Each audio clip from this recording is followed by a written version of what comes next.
तो hello friend, good morning. कैसे आप लोग? होप आप सब बढ़िया होंगे और आपकी तैयारी भी बहुत अच्छे से चल रही होगी।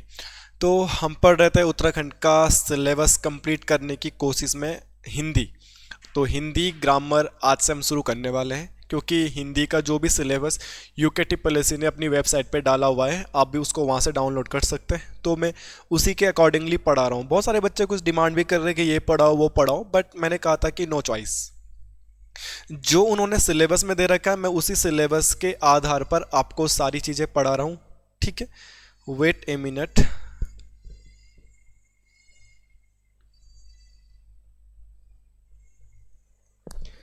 माइक प्रॉब्लम कर रहा है, आई थिंक सो।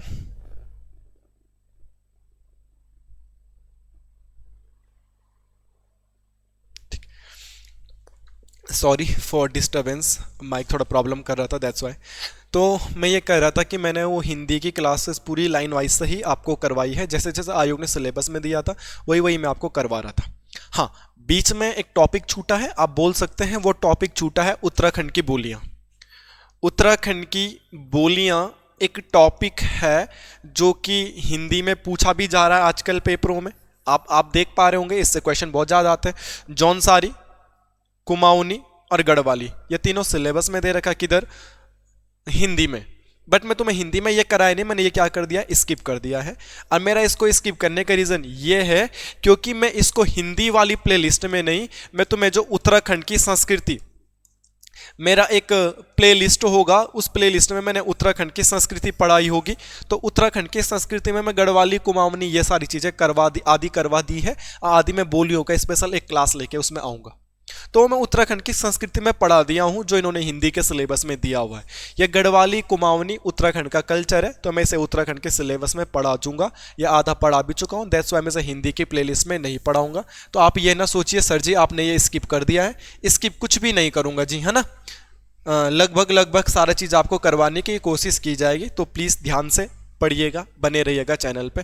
आज की क्लास को शुरू करते हैं। तो आज हम हिंदी की प्लेलिस्ट में पहुंच जाते हैं, ग्रामर पे। तो आज हम पढ़ेंगे हिंदी का व्याकरण, जिस टॉपिक का नाम है स्वर और व्यंजन। हमारे पास आज के टॉपिक का नाम है स्वर व व्यंजन। स्वर और व्यंजन को पढ़ने में तो बहुत ज़्यादा टाइम लगेगा भाई, छोटा मोटा टॉपिक तो है नहीं।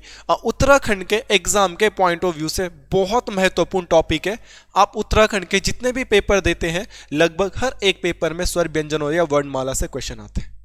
स्वर और व्यंजन कहीं ना कहीं हमारे व्याकरण की शुरुआत हो गई है। हमें व्याकरण पढ़ना है अब। इससे पहले हमने व्याकरण नहीं पढ़ा था, इससे पहले हमने कुछ बेसिक से जीके की चीज़ें, कॉन्स्टिट्यूशन की चीज़ें, हिस्ट्री की चीज़ें, देवनागरी लिपि की चीज़ें हिंदी के बारे में पढ़ी थी। तो आज से हम क्या शुरू कर रहे हैं माय फ्रेंड? तो आज से दोस्तों हम शुरू करने जा रहे हैं व्याकरण। यार आप व्याकरण पढ़ रहे हो, आप हिंदी की तैयारी कर रहे हो, हिंदी की वीडियो देख रहे हो, और आपको पता ही नहीं कि व्याकरण कहते हैं किससे, तो क्या फायदा आपको व्याकरण पढ़ के। और आजकल तो कथन वाले क्वेश्चन बहुत ज़्यादा आ रहे हैं। क्वेश्चन इतना ही आ गया कि व्याकरण कहते हैं किसे, देन 4 ऑप्शन दे देगा, इसको इसको ए और बी, दोनों को, दोनों कथनों को। तो फिर आप क्या करोगे यार? आपको ये पता है कि व्याकरण कहते किसको है? अगर आपको यही पता नहीं है तो फिर बातें कैसे बनेगी? तो व्याकरण कहते हैं किसी भाषा को, कोई भी भाषा है, किसी भी भाषा को लिखने, किसी भी भाषा को लिखने व बोलने, किसी भी भाषा को लिखने व बोलने की विधि को, किसी भी भाषा को लिखने व बोलने की विधि को, बोलने की विधि को व्याकरण कहा जाता है। क्या कहा जाता है? व्याकरण कहा जाता है। तो यहां पर ये क्वेश्चन आपकी समझ में आता है। किसी भी भाषा को लिखने व बोलने की विधि को, कोई भी लैंग्वेज होगी यार, जैसे अंग्रेजी की बात करूं, अंग्रेजी को लिखने का तरीका ये है और हिंदी को लिखने का तरीका ये है। वो ए लिखते हैं, हम आ लिखते हैं। वो प्रोनाउंस क्या करते ए और हम क्या प्रोनाउंस करते आ। हम इस तरीके से लिखते हैं, वो इस तरीके से लिखते हैं। उर्दू में पता नहीं कैसे लिखते होंगे, है कि नहीं है? बोलने का मतलब यह है कि हर एक भाषा को लिखने और बोलने का तरीका अलग होगा। तो किसी भी भाषा को जो लिखने और बोलने की कला है, जो किसी भी भाषा को लिखने और बोलने की विधि है, तरीका है, उसी को व्याकरण कहा जाता है। तो हिंदी भाषा को भी लिखने और बोलने का तरीका अलग होगा, तो हिंदी भाषा का व्याकरण अलग होगा। तो यही हम पढ़ रहे हैं। और मैंने कल YouTube में कंट्रोवर्शियल क्वेश्चन पूछा था, व्याकरण के अंग, ठीक है, ये मैंने YouTube में भी पूछा था। तो क्वेश्चन आएगा व्याकरण के अंग कितने होते हैं, तो बहुत सारे क्वेश्चन उसमें 3 आ रखे थे, बट जबकि व्याकरण के कितने अंग होते हैं, तो व्याकरण के अंग होते हैं आपके पास 4। ठीक है, व्याकरण के अंग होते हैं 4। कुछ क्वेश्चन होते हैं कॉन्ट्रोवर्सल, तो आप ध्यान रख सकते हैं। तो व्याकरण के अंग होते हैं 4। मैं जो डाटा आपको पढ़ा रहा हूं, मैं ये डाटा पढ़ा रहा हूं आपको हिंदी की परीक्षा वाणी से। परीक्षा वाणी पहले हिंदी ग्रामर नहीं बनाती थी। परीक्षा वाणी पब्लिकेशन जो है, जो उत्तराखंड का भी किताब छापता है। परीक्षा वाणी की आपको इकोनॉमिक्स, परीक्षा वाणी को आपको भूगोल, ज्योग्राफी, वर्ड हिस्ट्री, सारी किताबें परीक्षा वाणी की आपको मिल जाएगी, है ना। तो परीक्षा वाणी की पहले हिंदी व्याकरण नहीं थी, तो हिंदी व्याकरण की अभी परीक्षा वाणी ने 2022 में एक नई किताब छापी है, जो व्याकरण की छापने लग गया। हर साल नया एडिशन आएगा। तो उस व्याकरण की बुक को अगर आप पढ़ोगे तो उसमें व्याकरण के 4 अंग दे रखे। तो पहला वर्ण विचार, दूसरा शब्द विचार, तीसरा वाक्य विचार, एंड जो चौथा है वो है छंद विचार। तो क्वेश्चन आएगा व्याकरण के कितने अंग है। भाई व्याकरण की तैयारी कर रहे हैं आप, हिंदी पढ़ रहे हैं और आपको यही पता नहीं है कि व्याकरण के कितने अंग है, तो फिर फायदा क्या है। तो क्वेश्चन आएगा व्याकरण के कितने अंग होते हैं। तो व्याकरण के आपके सामने मैंने 4 अंग लिखे हैं, व्याकरण के 4 अंग। छंद बेसिकली देखा जाए तो अब हमारे सिलेबस से हटा दिया गया है। हमारे सिलेबस में पहले छंद भी थे, हमारे सिलेबस में पहले रस भी थे, और हमारे सिलेबस में पहले अलंकार भी थे। अलंकार तो अभी भी है, मगर छंद और रस को उत्तराखंड के सिलेबस से हटा दिया है आयोग ने। तो इसलिए ज्यादा पढ़ना पड़ता नहीं है हमें छंद के बारे में, बट पहले आते थे पेपरों में क्वेश्चंस। तो अभी आपको पता चल गया व्याकरण कहते हैं किसे, और आपको यह भी पता चल गया है कि व्याकरण के अंग कितने हैं। इतनी बात क्लियर है। थोड़ा सा टोपी पहन लेते हैं, है ना, ठंड बहुत ज्यादा बढ़ गई आजकल। कोटद्वार में अंधेरा ही अंधेरा कोहरा हो रखा है। आगे बढ़ते हैं। अब हमें क्या पढ़ना है इनके बारे में। तो मैं भाषा का व्याकरण हम पढ़ रहे हैं। तो भाषा की सबसे छोटी इकाई, ये सबको पता होगा, भाषा की सबसे छोटी इकाई। तो यार ये तो चीज पढ़ाने की नहीं है, ये तो आप सब लोगों को आती है। तो भाषा की सबसे छोटी इकाई होती है वर्ण, परंतु आपके पास पेपर में आएगा ध्वनि। तो भाषा की सबसे छोटी इकाई ध्वनि भी होती है। तो अब हमको इनको कैसे डिफाइन करें। आप बोलोगे सर आप भाषा की सबसे छोटी इकाई वर्ण भी पढ़ा रहे हो, भाषा की सबसे छोटी इकाई ध्वनि भी पढ़ा रहे हो, एक ही चीज पढ़ाओ यार। तो दोस्त अगर आपसे पूछा जाएगा भाषा की सबसे छोटी लिखित इकाई, लिखित रूप से सबसे छोटा हो जाएगा वर्ण, और अगर भाषा की सबसे छोटी इकाई वो मौखिक रूप से बोलेगा तो भाषा की सबसे छोटी इकाई मौखिक रूप से हो जाएगी ध्वनि। मौखिक बोले तो लिखना नहीं पड़ेगा, ठीक है। तो भाषा की सबसे छोटी इकाई ध्वनि भी सही आंसर है, वर्ण भी सही आंसर है। ध्वनि बोलेगा तो मौखिक रूप से, वर्ण बोलेगा तो लिखित रूप से। द प्रॉब्लम इज कि सर उसने नॉर्मल क्वेश्चन पूछा कि भाषा की सबसे छोटी इकाई क्या है, और ऑप्शन में ध्वनि भी दे दिया और वर्ण भी दे दिया। इस कंडीशन में हम क्या करेंगे। तो इस कंडीशन में जीत जाएगा ध्वनि। तो फर्स्ट प्रायोरिटी इसको देना, सेकंड प्रायोरिटी इसको देना, इन केस अगर दोनों ऑप्शन में आ जाते हैं। इन केस अगर दोनों ऑप्शन में आ जाते हैं तो पहली प्रायोरिटी इसको देना। क्यों। मेरा नाम है अर्जुन। अब आप अर्जुन को लिखो और आप अर्जुन को बस बोलो मुंह से। एक बार आप अर्जुन लिख रहे हो अर्जुन, और एक बार डायरेक्ट बोलो अर्जुन। इजी क्या पड़ेगा बोलना, इजी क्या पड़ेगा बोलना तो पड़ेगा। अर्जुन बोलने आप मिली सेकेंड लगा रहे हो, बहुत सेकंड का भी छोटा सा हिस्सा अर्जुन, मगर लिखने में टाइम लग जाएगा 1 सेकंड। अर्जुन अर्जुन लिखने में पूरा 1 सेकंड चले जाएगा। तो लिखने और बोलने में शॉर्ट क्या है, लिखने और बोलने में छोटा क्या है, ध्वनि। तो दोनों ऑप्शन में आ जाएंगे तो छोटा चूज करना तो ध्वनि चूज कर देंगे। अदरवाइज भाषा की सबसे छोटी इकाई वर्ण को भी बोल सकते हैं, और मैंने डिफरेंट बता दिया। लेखन की हिसाब से बोलेगा तो वर्ण, और मौखिक हिसाब से बोलेगा तो आप क्या बोलोगे, व्यंजन बोलना मैं, सॉरी, ध्वनि और वर्ण। इन चीजों को ध्यान में रखिएगा। आगे हम चलते हैं और आगे बढ़ते हैं। अब हमको इसके अंदर जो पढ़ना है वो पढ़ना है वर्णमाला। वर्ण तक पहुंच गए तो हमको वर्णमाला पढ़नी पड़ेगी भाई। नॉर्मल क्वेश्चन आएगा, वर्णमाला पढ़ तो लेंगे पर वर्णमाला किसे कहते हैं। तो ध्यान रखना कथन वाले क्वेश्चनों के लिए इंपॉर्टेंट, वर्णों के, कई बार आता है वर्णों के समूह को वर्णमाला कहते हैं, गलत आ जाता है क्वेश्चन। वर्णों के व्यवस्थित समूह को, ये पॉइंट लिख दीजिएगा, वर्णों के व्यवस्थित समूह को। अगर UKTSSC के प्रॉपरली नोट्स आपको चाहिए है तो आप सही जगह पे आए हैं, आपको प्रॉपर नोट्स प्रोवाइड करवाए जा रहे हैं, आप प्लीज पढ़ लीजिएगा। दूसरी बात, बहुत सारे बच्चे कमेंट कर रहे हैं कि ऑनलाइन क्लास पढ़ाओ, ऑनलाइन क्लास। भाई पैसे इतने तुम्हारे पास एक्स्ट्रा पड़े हुए हैं तो मेरा गूगल पे नंबर यही है 96 39 74 20 92। अगर पैसा ज़्यादा ही है तुम्हारे पास तो लो, इसमें मुझे गूगल पे फोन पे कर दो, पैसे दे दो। भाई जब चीज़ें तुम्हें यूट्यूब में डेली की डेली 2-3 क्लासेस प्रोवाइड हो रही है और सिलेबस के अकॉर्डिंग हो रही है, ऐसा यूट्यूब में किसी ने नहीं पढ़ा रखा है, लाइन वाइज से कोई टॉपिक इसकी भी नहीं हो रहा है। अब प्रॉमिस भी कर रहा हूं, भरोसा भी दिला रहा हूं, तब तक नहीं रुकूंगा जब तक उत्तराखंड का सिलेबस पूरा नहीं हो जाता फ्री ऑफ कॉस्ट यूट्यूब में। तो तुम बोल रहे हो पेड कोर्स चलाओ, पेड कोर्स, अबे ज्यादा पैसा और दे दो यार। पेड कोर्स भी पढ़ाऊंगा, ऐप भी बनवा दूंगा मैं, चलो माना मैंने ऐप बनवा दिया, तो ऐप में भी तो सबसे छोटी का यही होगी, ध्वनि यही होगी, उसमें भी मैं यही बोलूंगा। यूट्यूब में ऐसा क्या है जो ऐप में ऐसा क्या है जो यूट्यूब में नहीं है? पेड कोर्स में ऐसा क्या है जो फ्री में नहीं है? भाई मैं ऑफलाइन में 800 रुपये इस बात के ले रहा हूं ना कि इतना बड़ा हॉल है, इसका किराया देना है, बिजली के इतने सारे इक्विपमेंट लगे, कैमरा, टीवी, ये वो सो, लैंडलॉर्ड का तो मुझे रेंट देना, पे करना। अदरवाइज तो मैं ऑफलाइन में भी फ्री पढ़ा देता। और ऑफलाइन जो कोटद्वार के बच्चे होंगे ना, मैंने बहुतों को ऑफलाइन फ्री भी पढ़ा रखा है, जो कांस्टेबल में भर्ती भी हो गए होंगे लास्ट टाइम पे, बहुतों को पढ़ा रखा है। और आर्मी वाले बच्चों को तो ना जाने, आर्मी वाले बच्चों से तो मैं फीस ही नहीं लेता था। आर्मी वाले बच्चों से मैं फीस तभी लेता हूँ जब वो फौज में भर्ती हो जाता है, और भर्ती होने के बाद आता तभी वो फीस देता है। कोटद्वार में आके पूछ भी लेना। तो बोलने का मतलब ये है कि ऑनलाइन तुम जबरदस्ती पेड कोर्स चाहिए तुम्हें, रिलायंस से चीजें दे तो रहा हूं, तुम यूट्यूब से फ्री में नहीं पढ़ पा रहे क्या? बोलते ना फ्री की कोई कदर नहीं है, सच मानने भाई यही बात है। वरना मेरा तो फायदा ही है, एक स्टेटस डाल दूंगा पेड कोर्स खरीद लो। पेड कोर्स बेचा जा सकता है तब जब मैं यूट्यूब में पूरा फ्री पढ़ा दूंगा A to Z पूरा सब्जेक्ट, तो उसके बाद मैं पेड कोर्स लॉन्च करूंगा। अब इट मीन्स किसी को पेड कोर्स खरीदना है, उसको फ्री का कंटेंट चाहिए, पैसा उसके पास ज्यादा होगा तो पेड कोर्स खरीदना चाह रहे को तो अब खरीद ले, वही चीजें पढ़ाऊंगा।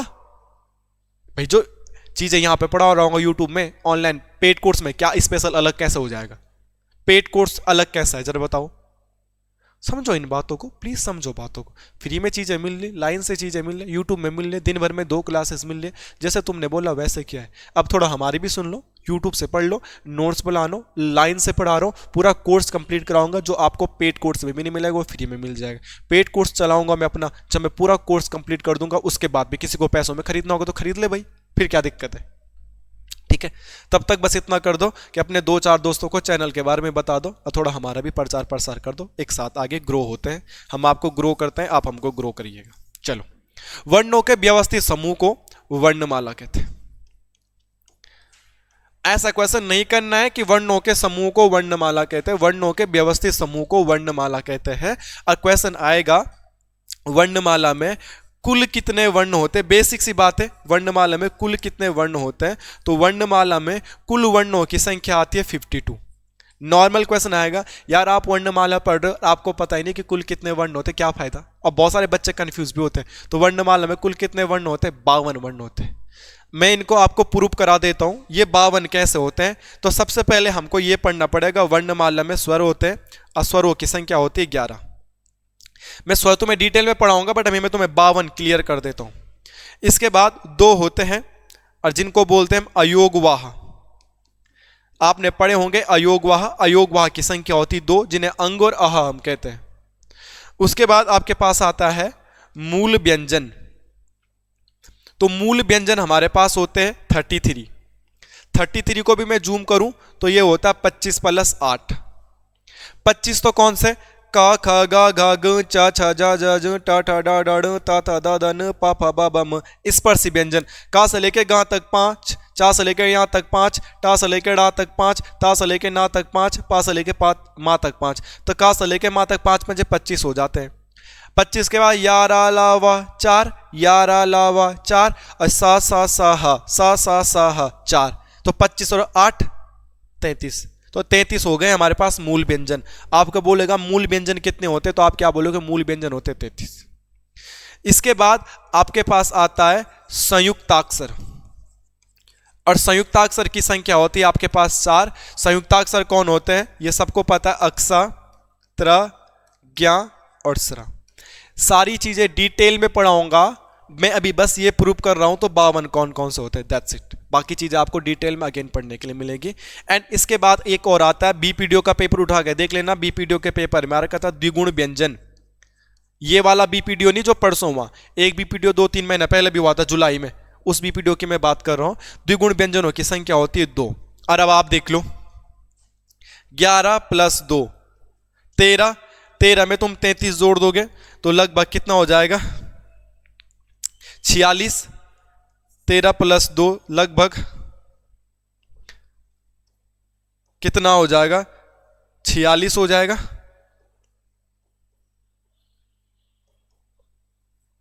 46 में 4 जोड़ेंगे तो 50, 50 में 2 जोड़ेंगे तो 52। तो टोटल कितने हो गए हैं, 52। तो पहले आपको पता चल गया व्याकरण किसे कहते हैं, व्याकरण के अंग कितने होते हैं, फिर वर्णमाला किसे कहते हैं, अवर्णमाला में कितने वर्ण है ये भी आपको पता चल गया। अब हम आगे बढ़ते हैं, क्वेश्चन आएगा वर्णमाला के भेद कितने होते हैं, ये तो पता चल गया आपको, उतार दीजिएगा। अब आता है वर्णमाला के भाग कितने होते हैं। तो वर्णमाला 2 भागों में बटा हुआ है। पहला भाग हो जाता है स्वर, बेसिक सा क्वेश्चन है, और दूसरा भाग हो जाता है व्यंजन। तो आज हम इन स्वर और इन व्यंजनों को पढ़ने का ट्राई करते हैं, क्या है क्या नहीं है। ये हमारा पहला टॉपिक हो जाएगा। तो हमने अभी तक बेसिक सी चीज़ें समझी हैं, अब इन बेसिक सी चीज़ों को आगे थोड़ा सा बढ़ाएंगे। तो आज की मेरी हेडिंग क्या होने वाली है मेरे दोस्तों, आज होने वाला है स्वर।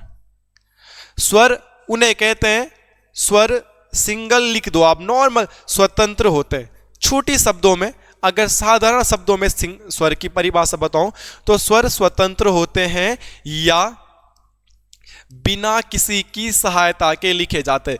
स्वर बिना किसी सहायता के लिखे जाते, सहायता के लिखे जाते हैं। स्वर बिना किसी सहायता के लिखे जाते हैं। ये बात है किसकी, स्वर की। स्वर सिंगल होते हैं। स्वर सिंगल कैसे होते हैं, जैसे ये आ है, ये एक स्वर है, ये ई है, ये एक स्वर है। जबकि इधर का है, की है, ये व्यंजन है। तो स्वर सिंगल होते हैं, ये समझ लो। अब व्यंजन रिलेशन में होते हैं स्वरों के साथ। मतलब जैसे कि क्या होता है, हर एक लड़का तो बोलता है कि मैं सिंगल हूं। किसी भी लड़के से तुम पूछ लो ना कि हाँ भाई, बोला नहीं नहीं मैं तो सिंगल हूं। और लड़कियों को उससे पूछेगी तो जबरदस्ती क्या बोल देगा, सिंगल है। और लड़कियों से पूछो तो नहीं नहीं हम तो रिलेशन में, 3 साल से नहीं 5 साल से रिलेशन में, है ना। तो वही चीज क्या है, ये आ हमने जब लिखा तो आ को लिखने के लिए किसी दूसरे की जरूरत ही नहीं पड़ी, हमने अकेला लिख दिया है। मगर जब भी हम का लिखेंगे ना, का, तो इसके साथ जबरदस्ती क्या आ जाता है, आ इनबिल्ड होता है इसके अंदर स्वर। मैं ये की लिखूंगा तो का के साथ इनबिल्ड क्या हो गया है, ई आ गया है। ठीक है। तो बोलने का मतलब यह है कि जब भी आप व्यंजन को लिखोगे उसके साथ अपने आप में स्वर आ जाएगा।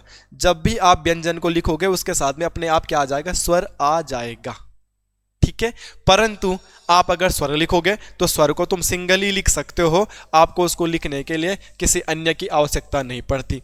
तो भाई आजकल परिभाषा वाले क्वेश्चन आ रहे हैं और आपसे क्वेश्चन पूछा जा सकता है ऐसा कि स्वर किसे कहते हैं जो स्वतंत्र होते हैं, या स्वर उसे कहते हैं जो बिना किसी की सहायता से लिखे जाते हैं, या दोनों को कहते हैं, या इनमें से कोई नहीं। कौन सा कथन सत्य है, कौन सा कथन असत्य है, ऐसा क्वेश्चन आपके पास बन सकता है, तो ध्यान रखना।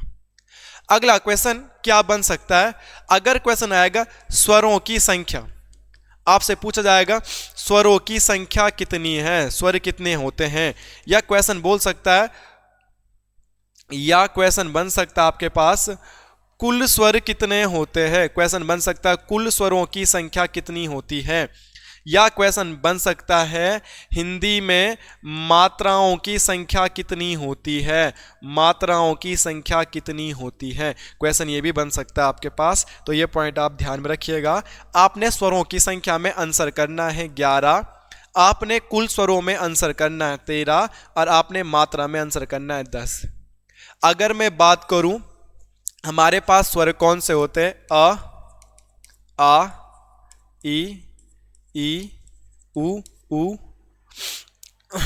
री, ए आई ओ औ, प्लस दो अयोगवा होते हैं अंग और आह। लगभग 1 2 3 4 5 6 7 8 9 10 11 9 10 11 तक ये क्या होते हैं, ये सारे के सारे हमारे स्वर है। और ये जो दो बज गए इन्हें अयोग वहा बोलते हैं, ये मैं पढ़ाऊंगा। तो इन दोनों को भी जोड़ देंगे तो हम टोटल कितने बोल देते हैं। कभी भी अगर टोटल बोलेगा, फाइनल बोलेगा, कुल बोलेगा तो आप बोल सकते हैं 13। और अगर बोलेगा नॉर्मल स्वरों की संख्या कितनी है तो आप बोलोगे 11। वेट ए मिनट, ठीक है, जस्ट एक कॉल कर रहा हूं, उसके बाद आपको बता दूंगा।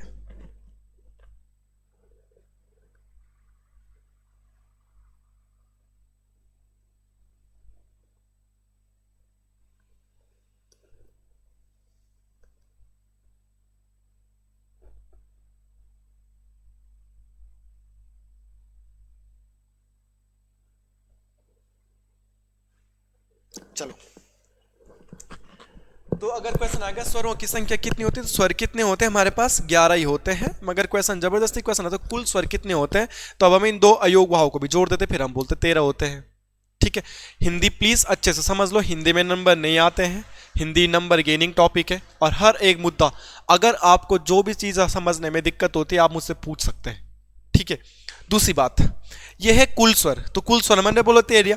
अब बोला मात्राओं की संख्या, तो आपने ना स्कूल टाइम पे 12 खड़ी सीखी होगी। जब मैं स्कूल में था हिंदी मीडियम में पढ़ा है भाई मैंने, तो अब आपने अंग्रेजी मीडियम में पढ़ा होगा, तो भगवान जाने आपको लिखाते हैं या नहीं लिखाते हैं, मगर हमने स्कूल में ये चीजें पढ़ी है। तो देखो ये मात्रा तो है, क का की कु कु के कई को कौ मात्रा है। आ की मात्रा ये, ई की मात्रा ये, ऊ बड़ी ई की मात्रा ये, छोटे ऊ की मात्रा ये, बड़े ऊ की मात्रा है, री की मात्रा ऐसी होती है, ए की मात्रा, औ की मात्रा, ओ की मात्रा और औ की मात्रा। ऐसे पढ़ा था हमने कि नहीं पढ़ा था। परंतु आपसे पूछा जाएगा मात्राएं किसकी कितनी होती है। देखो इसकी मात्रा है, इसकी मात्रा है, इसकी मात्रा, इसकी मात्रा, इसकी मात्रा, इसकी मात्रा, इसकी मात्रा। भाई छोटे आ की मात्रा कहाँ है, इस आ की मात्रा का है। छोटे आ की कोई मात्रा होती है? नहीं होती है माय फ्रेंड, नहीं होती है। तो छोटे आ की कोई भी मात्रा नहीं होती है।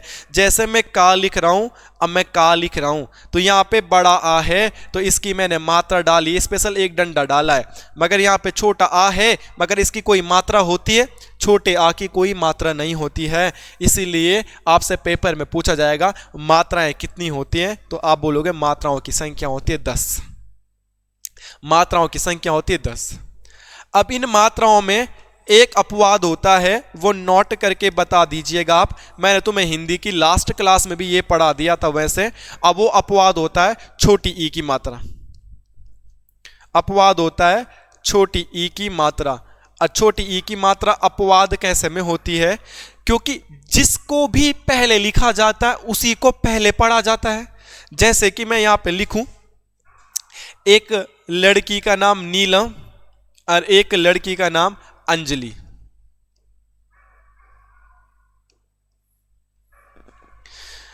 यहां पे सबसे पहले मैंने क्या लिखा है? ना, और फिर लिखा है ई की मात्रा, ना ई, तभी तो से नीलम पढ़ रहा हूं। पहले मैंने ना लिखा है तो पहले मैंने ना ही प्रोनाउंस किया ना, और तब ई लिखा था तो मैंने बाद में पढ़ा ई, नीलम। तो नॉर्मली यही होता है, जिसको पहले लिखेंगे उसको पहले पढ़ेंगे, जिसको बाद में लिखेंगे उसको बाद में पढ़ेंगे। मगर ये अपवाद होता है छोटी ई की मात्रा। देखो आ लिखा तो आ पढ़ा, ना लिखा तो ना पढ़ा, जा लिखा तो जा पढ़ा, आ न जा।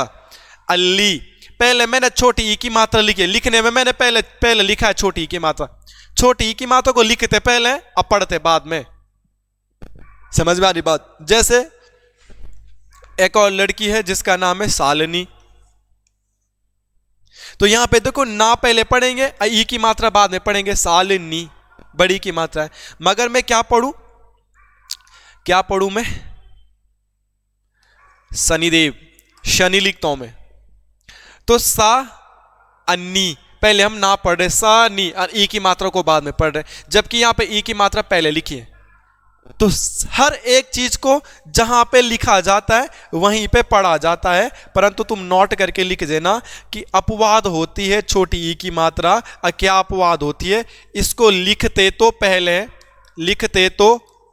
है, इसको लिखते तो पहले है और पढ़ते बाद में है।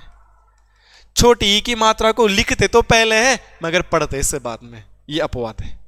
अभी हमने वर्णमाला शुरू भी नहीं करी है, बट कुछ फैक्ट आपको बता दिए है मैंने कि वर्णमाला कहते हैं किसे, वर्णों के व्यवस्थित समूह को वर्णमाला कहते हैं। वर्णमाला में टोटल कितने होते हैं? ये टोटल 52 होते हैं। 52 कैसे कैसे होते हैं मैंने आपको बता दिया। वर्णमाला के दो भाग होते हैं, स्वर और व्यंजन। स्वर किसे कहते हैं ये पढ़ दिया है। स्वरों की संख्या कितनी होती है बता दिया है। कुल स्वर बोलेगा तो कितना होता है, मात्रा पूछेगा तो कितने होता है, और कौन सी ऐसी मात्रा है जिसको इस्तेमाल नहीं, कौन सा ऐसा स्वर है जिसको मात्रा के रूप में इस्तेमाल नहीं किया जाता। तो कौन सा ऐसा स्वर है जिसको मात्रा के रूप में इस्तेमाल नहीं किया जाता है, वो है छोटा आ।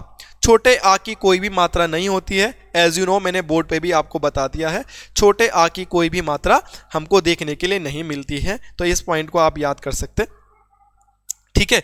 एंड नेक्स्ट वन क्या है, अपवाद है, वो है छोटी ई की मात्रा। और छोटी ई की मात्रा कैसा अपवाद है भाई, इसको भाई लिखते तो पहले हैं परंतु इसको पढ़ते बाद में है। यहां तक कोई प्रॉब्लम है हिंदी में? धीरे धीरे प्यार प्यार से समझो चीजों को, हर एक मुद्दे को समझो, हर एक मुद्दे को। आप ऑनलाइन ऑफलाइन किसी भी टीचर किसी भी कोचिंग सेंटर से पढ़ते हैं, मुझे कोई ऐतराज नहीं है। बस ऐतराज ये है कि आपको गुरुजन लोग, गुरुजी लोग जो भी पढ़ाते हैं, गुरुजी लोग बड़े उम्मीद से पढ़ाते हैं, वो गुरु है तो कुछ अच्छी चीज़ें पढ़ाते होंगे। आपको जो भी चीज़ें पढ़ाई जाती है आप उन चीज़ों को नोट करके लिखें और लिखने के बाद याद करें। अगर आप टीचरों की चीज़ों को याद नहीं कर सकते तो फिर तो बात ही नहीं बनेगी, क्या फ़ायदा आपका लिख के। तो लिखने के बाद याद करने पर भी फोकस करें। अब हम आगे बढ़ते हैं। आगे बढ़ने के बाद हमको क्या पढ़ना है उन चीज़ों को देखा जाता है। हम पहुंच गए थे स्वर तक, स्वर को समझ लिया। अब हेडिंग होगी स्वरों के प्रकार। तो स्वरों को बहुत प्रकार होते हैं, तो स्वरों के प्रकार हमने देखा है और स्वरों को बहुत तरीकों से बांट रखा है। तो पहला आधार है उत्पत्ति के आधार पर। तो क्वेश्चन आएगा उत्पत्ति के आधार पर स्वर कितने प्रकार के होते हैं। भाई उत्पत्ति के आधार पर स्वरों को ना बहुत भागों में बांट रखा है। स्वरों को बहुत भागों में कैसे बांट रखा है? मुंह के आधार पर स्वर, होठों के आधार पर स्वर, जीभ के आधार पर स्वर, उच्चारण के आधार पर स्वर, और एक ही है उत्पत्ति के आधार पर स्वर। तो क्वेश्चन आएगा उत्पत्ति के आधार पर स्वर कितने प्रकार के होते हैं। सिंपल सा क्वेश्चन है, तो ध्यान रखिएगा उत्पत्ति के आधार पर स्वर होते हैं दो प्रकार के। सिंपल सा फैक्ट याद रख लीजिएगा, उत्पत्ति के आधार पर स्वर दो प्रकार के होते हैं। एक स्वर को बोला जाता है मूल स्वर और एक स्वर को बोला जाता है व्युत्पन्न स्वर। मूल स्वर और एक स्वर को बोला जाता है व्युत्पन्न स्वर। जहां पर व्युत्पन्न स्वर लिखोगे, इन्हीं व्युत्पन्न स्वरों को संधि स्वर भी कहते हैं। संधि स्वर क्यों कहते हैं? क्योंकि इन स्वरों से संधि का निर्माण होता है। क्वेश्चन भी आ जाएगा स्वरों से कितने प्रकार की संधि का निर्माण होता है, वो बताऊंगा। व्युत्पन्न स्वरों को ही संधि स्वर भी कहते हैं और संधि स्वरों को ही एक और नाम है, इधर के लिए लिख लेना, वो कहा जाता है संयुक्त स्वर। तो ये एक ही है। नॉर्मल क्वेश्चन क्या आएगा आपके पास, मैं आपको बता दिया हूं। नॉर्मल क्वेश्चन आएगा उत्पत्ति के आधार पर स्वर कितने प्रकार के होते हैं। तो उत्पत्ति के आधार पर स्वर होते हैं दो प्रकार के। फर्स्ट ऑफ ऑल होता है मूल स्वर और दूसरा होता है व्युत्पन्न स्वर। परंतु व्युत्पन्न स्वर को ही संधि स्वर कहते हैं। और व्युत्पन्न स्वरों को संधि स्वर क्यों कहते हैं? व्युत्पन्न स्वरों को संधि स्वर इसलिए कहते हैं इससे संधि का निर्माण होता है। और इन्हीं स्वरों को संयुक्त स्वर भी कहते हैं। संयुक्त मतलब होता है मिलना। जैसे हम बोलते हैं लोकसभा और राज्यसभा की संयुक्त बैठक अनुच्छेद 108, तो संयुक्त मतलब दोनों एक साथ हो गए। जैसे मेरा ये हाथ है, इनको संयुक्त कर दूंगा तो ऐसा कर दूंगा। तो संयुक्त स्वर क्यों? क्योंकि यहां पे स्वर संयुक्त हो जाता है, यहां पे स्वर मिल जाते हैं, इसलिए से संयुक्त स्वर भी कहते हैं। तो चाहे आप संयुक्त स्वर बोलो, चाहे आप व्युत्पन्न स्वर बोलो, चाहे आप संधि स्वर बोलो, बात समझ में आई होगी। नॉर्मली दो प्रकार के होते हैं, मूल स्वर और व्युत्पन्न स्वर। व्युत्पन्न स्वरों को संधि स्वर क्यों कहते हैं? तो आप बोलोगे क्योंकि संधि का निर्माण होता है। संधि स्वरों को संयुक्त स्वर क्यों कहते हैं? तो आप बोलोगे क्योंकि दो से मिलकर बनते हैं, तभी तो संयुक्त बोलते हैं, कंबाइंड। समझ में आई बात? ठीक है। अब मूल स्वर जो होते हैं, तो मूल स्वर होते आ, ई, उ री। और इन मूल स्वरों की संख्या कितनी हो गई है? 4। तो व्युत्पन्न स्वर बोलेंगे तो आपके पास क्या हो जाएगा? आ, ई, उ, ए, आई, ओ, औ। और ये टोटल कितने होते हैं? 7। गिन लीजिएगा। और हमने स्टार्टिंग में पढ़ा था कि हमने बोला था स्वर कितने होते हैं, तो स्वर कितने थे हमारे पास? स्वर हमारे पास 11 थे। 11 में से 4 और 7 11 ही तो होते हैं। तो देखो क्या इक्वेशन बनेंगे। आपसे बोलेंगे उत्पत्ति के आधार पर स्वर कितने प्रकार के, तो आप बोलोगे 2 प्रकार के। कौन से 2 प्रकार के? मूल स्वर, व्युत्पन्न स्वर। व्युत्पन्न स्वरों का दूसरा नाम क्या? बोलो, मुंह से बोलो। व्युत्पन्न स्वरों का नाम क्या है? संधि स्वर। संधि स्वर क्यों बोलेंगे? तो बोलो, क्योंकि इससे संधि का निर्माण होता है। संयुक्त स्वर भी इन्हीं स्वरों को कहते हैं। तो क्यों? बोलो, क्योंकि ये 2 से मिलकर बनते हैं। क्वेश्चन आ सकता है संयुक्त स्वर कितने होते हैं? 7। मूल स्वर कितने होते हैं? 4। ये कभी क्वेश्चन ऐसा आ जाएगा, आ, ई, उ, ए, कौन सा मूल स्वर नहीं है? तो आपको पता करना पड़ेगा कौन सा मूल स्वर नहीं है। यह फैक्ट आपको याद करने पड़ेंगे। ठीक है, जब आपको ये सारी चीजें याद हो जाएंगी तो उसके बाद आपको कोई भी प्रॉब्लम नहीं होगी। इन चीजों को अच्छे से समझ के पढ़ लीजिएगा आप, कैसी चीजें याद करनी है। अब हम थोड़ा सा इसको और डिफरेंट पे तरीके से पढ़ते। आप हमसे पढ़ते तो उसे प्रूव करते हैं भाई क्या चीजें होती है। ठीक है, जो आपने अभी लिखा संधि स्वर लिखा, आपने बोला संधि स्वर कहीं ना कहीं व्युत्पन्न स्वर है। ठीक है, मैं समझ गया हूं आपकी बात को। और आप कहीं ना कहीं इसी को क्या बोल रहे हो? संयुक्त स्वर कह रहे हो। तो मैं इस बात को भी समझ गया हूं। तो संधि स्वर, व्युत्पन्न स्वर। बहुत फोन आ रहे हैं यार दोस्त, जब से कोचिंग ऑन किया है ना। हेलो हेलो,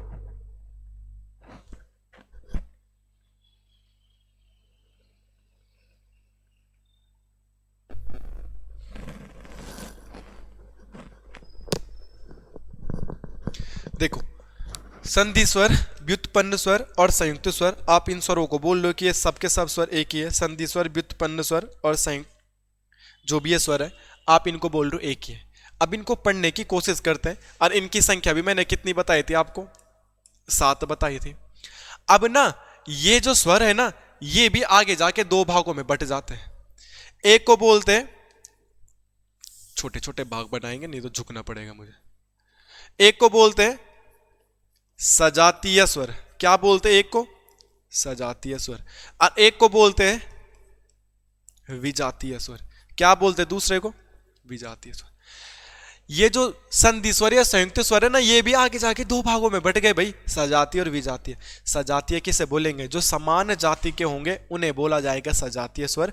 और जो असमान जाति के होंगे उन्हें बोलेंगे विजातीय स्वर। जैसे मैं रावत हूं और तुम में से भी कोई रावत है, तो हमारी समान जाति होगी, हम हो गए सजातीय।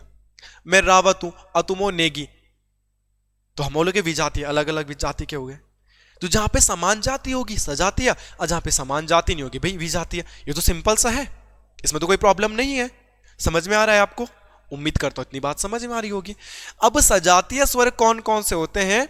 तो सजातीय स्वर होते हैं आपके पास बड़ा आ, बड़ा ई, बड़ा ऊ। अभी मैंने बताया था ना इनकी संख्या 7 होती है। ये कौन से 7 है? यही तो 7 लिखे थे मैंने, देखो ये 1 2 3 4 5 6 7। तो ये बड़ा आ, बड़ा ई, बड़ा ऊ, बड़ा आ, बड़ा ई, बड़ा ऊ इधर आ गया है। अब इधर क्या आ जाएगा? विजातीय स्वरों में ए, आई, ओ, औ ये आ जाएगा। इनको सजातियां क्यों बोलते हैं? क्योंकि ये आ प्लस आ से ही बड़ा वाला आ बनता है, ई प्लस ई से ही बड़ी वाली ई बनती है, ऊ प्लस ऊ से ही बड़ा वाला ऊ बनता है। इट मीन्स क्या समझ में आता है? जब 2 ऊ मिले, 2 ऊ एक ही ब्रांच के नहीं है, सेम सेम नहीं है 2 ऊ, तो जब 2 ऊ मिले तो बड़ा वाला ऊ बन गया। 2 ई सेम सेम नहीं है, ई सेम सेम, तो सजातिया बड़ा वाला ई। और 2 आ नहीं है, बड़ा वाला। हाँ, ये मैटर नहीं करता छोटा आ है, बड़ा आ है, बड़ा आ है, छोटा आ है, दोनों बड़े आ है, दोनों छोटे आ है, बस आ के बाद आ होना चाहिए। ये मैटर नहीं करता छोटी ई है बड़ी ई है, दोनों बड़ी ई है दोनों छोटी ई है, एक छोटा है एक बड़ा है, एक बड़ा है एक छोटा है, नहीं, मैटर नहीं करेगा। मैटर क्या करेगा, दो ई होने चाहिए, आंसर हमेशा बड़ा ई बनेगा, दो ऊ होने चाहिए, आंसर हमेशा बड़ा ऊ बनेगा, और दो आ होने चाहिए, आंसर हमेशा बड़ा आ बनेगा। और ये same same same same same same है, इसीलिए इनको सजातीय स्वर कहते हैं। और दो से मिलकर बन रहे हैं इसीलिए संयुक्त स्वर कह रहे हैं। और संधि स्वर इसलिए कहते हैं क्योंकि बड़ा आ, बड़ी ई और बड़ी ऊ की मात्रा से एक प्रकार की संधि बनती है, जिस संधि का नाम है दीर्घ संधि। वैसे मैं दीर्घ संधि तुम्हें आगे जाके पढ़ाऊंगा भी, बट मैं तुम्हें ऑलरेडी पढ़ा भी चुका हूं, यूट्यूब में मेरे लेक्चर पड़े होंगे संधि के, आप उन्हें एडवांस में भी देख सकते हैं। इनको ही दीर्घ संधि कहते हैं। तो क्वेश्चन आएगा, सजातीय स्वरों से किस संधि का निर्माण होता है? आपको आता है? इससे पहले आता था आपको कि सजातीय स्वरों से किस संधि का निर्माण होता है? तो सजातीय स्वरों से दीर्घ संधि का निर्माण होता है। अब ये ए है, तो ए बनता है आ प्लस ई से किसका निर्माण होता है? ए का। और ये बनता है आ प्लस ए के बाद ही निर्माण होता है आई का। आ के बाद अगर ऊ आ जाता है तो निर्माण होता है ओ का, और आ के बाद अगर ओ ही आ जाए तो निर्माण होता है औ का। मतलब आ और ई के मिलने से ही ए बनता है, और आ के और ऊ के मिलने से ही ओ बनता है। तो जो ये ए और ओ है, ये दो अलग अलग से मिलके बन रहे। देखो आ और ऊ दोनों अलग अलग है, अब बना ओ। आ और ई अलग अलग है, बना ए, तभी तो इनको विजातीय स्वर कहेंगे। तो विजातीय स्वर कितने होते हैं हमारे पास? 4। और सजातीय स्वर कितने होते हैं हमारे पास? 3। और जब भी ए और ओ है, इनको संधि स्वर भी कह रहे हैं।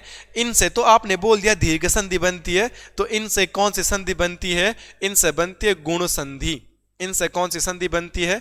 गुण संधि बनती है। मतलब जहां कहीं पे ए और ओ की मात्रा होगी, आप आंख बंद के गुण संधि कर देना। अब देखो, बड़ा आई और बड़ा ओ मतलब दो मात्राएं वाले। तो आ के बाद अगर ए आ जाए तो बड़ा वाला आई बन जाता है, आ के बाद ओ आ जाए तो बड़ा वाला औ बन जाता है। ये भी एक प्रकार की संधि का एग्जाम्पल होता है, और उस संधि को बोलते हैं वृद्धि संधि। क्या संधि बोला जाता है उसको? उसको बोला जाता है वृद्धि संधि। ठीक है, तो ये चीजें आपको याद रखनी है। अभी हमको क्या पता चला है, अगेन आपको बताता हूं। हम पढ़ रहे थे, ज्यादा पैनिक नहीं होना है। स्वर के प्रकार, उत्पत्ति के आधार पर स्वर है 2 प्रकार के। क्विक एक रिवीजन करते, प्लीज साथ साथ एक रिवीजन कर लीजिएगा जल्दी से प्लीज। देखो, मूल स्वर आ ई उ री, और व्युत्पन्न स्वर को ही संधि स्वर कहते हैं, संधि स्वरों को ही संयुक्त स्वर कहते हैं। मैंने बता दिया संधि स्वर क्यों कह रहे हैं, क्योंकि संधि स्वर इसलिए कह रहे हैं क्योंकि संधि का निर्माण हो रहा है। और संयुक्त स्वर क्यों कह रहे हैं? क्योंकि वो 2 से मिलकर बन रहे हैं। इनके नंबर पूछे जाएंगे तो 4 और 7 मैंने लिखा है। आगे मैंने बोला कि यार ये संधि भी खुद 2 भागों में बढ़ जाती है। द फर्स्ट एट सजातीय, सेकेंड वन विजातीय। सजातीय उन्हें कहेंगे जो समान जाति के होंगे, और विजातीय उन्हें कहेंगे जो अलग अलग जाति के होंगे। तो यहां पे समान जाति नहीं है क्या? आ एक ही जाति, ई एक ही जाति, ऊ एक ही जाति, तो ये सजातीय हो गया। सजातीय स्वरों से कौन सी संधि बनती है? दीर्घ संधि, तभी तो इसको संधि स्वर भी कह रहे थे। विजातीय बोले तो अलग अलग, आ ई ए, आ ऊ ओ, आ और ओ बड़ा ओ, यहां पे बड़ा ओ लिखना है, सॉरी बड़ा ओ लिखना है, आ ए बड़ा ए। तो हमको क्या पता चला? अलग अलग से बनता है, तो इसीलिए विजातीय स्वर। अब देखो, ए और ओ किसका एग्जाम्पल होता है? गुण संधि का। और ए बड़ा आई और बड़ा ओ किसका एग्जाम्पल होता है? वृद्धि संधि का। इसलिए इसको स्वर संधि भी कह रहे थे। तो उम्मीद करता हूं कुछ हद तक समझ में आया होगा, और बहुत सारी चीजें नई भी पता चली होगी। हमेशा से मेरा एक ही लॉजिक रहा है कि पढ़ो ऐसा कि आप पढ़ा सको। हर एक चीज को बड़े अच्छे से समझ लीजिएगा। एक बार अगर आप चीजों को समझ गए तो आपको रटने की आवश्यकता नहीं पड़ेगी। बस 5 मिनट, ठीक है। अब देखो आगे क्या है, मैं तुम्हें प्रूफ कराता हूं। मैंने आपको 3 संधियों के नाम लिए थे। क्वेश्चन आएगा संधि स्वरों से कितने प्रकार की संधि बनती है? तो संधि स्वरों से कितने प्रकार की संधि बनती है? 3 संधि, दीर्घ संधि, गुण संधि और वृद्धि संधि, यही तो बनती है 3 प्रकार की संधि। ठीक है, गुण संधि और वृद्धि संधि ये किससे बनते हैं?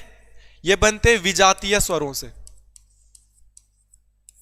ये किससे बनते हैं? विजातीय स्वरों से, क्योंकि अलग अलग होते हैं। और जो दीर्घ संधि बनती है किससे बनती है? ये बनती है सजातीय स्वर से। इसका एग्जाम्पल अगर मैं दूं तो मैं यहां पे एक वर्ड लिख देता हूं, एक एग्जाम्पल समझाने की कोशिश करता हूं, हिमालय। एक और एग्जाम्पल और लिखने की कोशिश करता हूं, इजी एग्जाम्पल है विद्यालय। हिमालय में बड़ा आ की मात्रा है, तो इसको कैसे तोड़ूंगा मैं? इसको तोड़ूंगा मैं हिम प्लस आलय। मैं आपको संधि विच्छेद में डिटेल में पढ़ाऊंगा, अभी बस मैं स्वर समझा रहा हूं। इसमें लास्ट वर्ण क्या है? मां के बाद लास्ट स्वर क्या है? म अ। तो यहां पे क्या आएगा? लास्ट अ। इधर पहला अक्षर क्या है? आ। तो अ और आ दोनों के दोनों समान हो गए, तब ये सजातीय है। और अ और आ के बाद क्या बना? ये बड़ा वाला आ बना है। अब प्रूफ करना है, तो ये देखो, जब भी 2 आ मिलते हैं तो बड़ा वाला आ बनता है, बड़ा वाला आ बनता है जब भी 2 आ मिलते हैं। इसीलिए ये दीर्घ संधि का एग्जाम्पल है, इसीलिए ये दीर्घ संधि का एग्जाम्पल है। जैसा ये देखेंगे तो इसको कैसे तोड़ेंगे हम? विद्या प्लस आलय। यहां पे लास्ट वर्ण क्या है? विद्या आ, बड़ा वाला आ, और यहां पे भी बड़ा वाला आ है। और मैंने बोला था बड़ा और छोटा मैटर नहीं करेगा, बड़ा और छोटा मैटर नहीं करेगा, मैटर क्या करेगा? 2 आ है। और जब भी 2 आ मिलेंगे तो यहां पे भी देख पा रहे होंगे आप, बड़ा वाला आ बना। और जहां पर बड़ा वाला आ होगा वहीं पे क्या होगा? दीर्घ संधि होगी। इसमें भी और इसमें भी दीर्घ संधि है। इसको प्रूफ करने के लिए मैं यहां पे लिखूंगा, जैसे एक शब्द है महोदय। महोदय को तोड़ूंगा, इट विल बी महा प्लस उदय। यहां पे अंतिम स्वर कौन सा है? आ। और यहां पे पहला स्वर कौन सा है? ऊ। और जब भी आ और ऊ मिलते हैं, जब भी आ और ऊ मिलते हैं, आ और ऊ, तो क्या बनता है? ओ।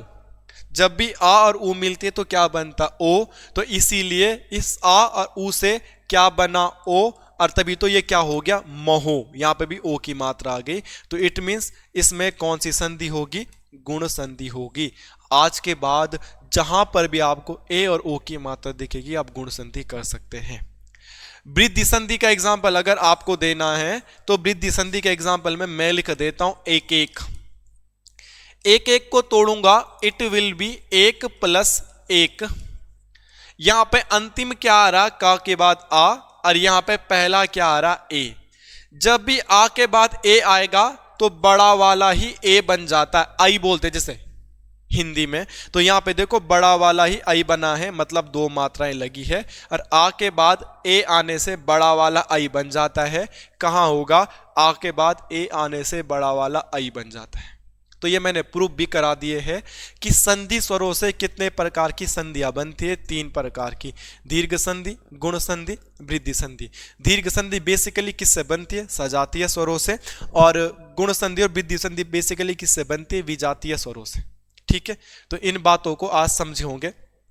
क्लास भले छोटी लगी होगी आपको, बट बहुत इंपॉर्टेंट फैक्ट मैंने इसमें बताए हैं। तो आज मैंने आपको क्या बताया है? बेसिकली व्याकरण किसे कहते हैं, व्याकरण के कितने अंग हैं, भाषा की सबसे छोटी इकाई लिखित मौखिक क्या है, दोनों ऑप्शन में आगे तो क्या सही करेंगे, वर्णमाला किसे कहते हैं, वर्णमाला में कितने वर्ण होते हैं, कौन कौन कितने हैं बता दिया, वर्णमाला के कितने भेद है बता दिया है, स्वर कितने होते हैं बता दिया है, कुल स्वर कितने होते हैं बता दिया है, मात्राएं कितनी होती बता दिया है, और स्वर कहते किसे वो भी बता दिया है।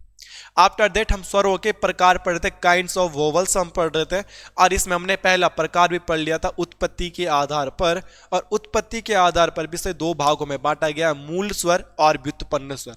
मूल स्वर थे 4, व्युत्पन्न स्वरों को संधि स्वर कहते हैं। क्यों कहते हैं? क्योंकि लास्ट में आपको मैंने प्रूफ करा दिया, इसलिए कहते हैं संधि स्वर, क्योंकि संधियां बनती है।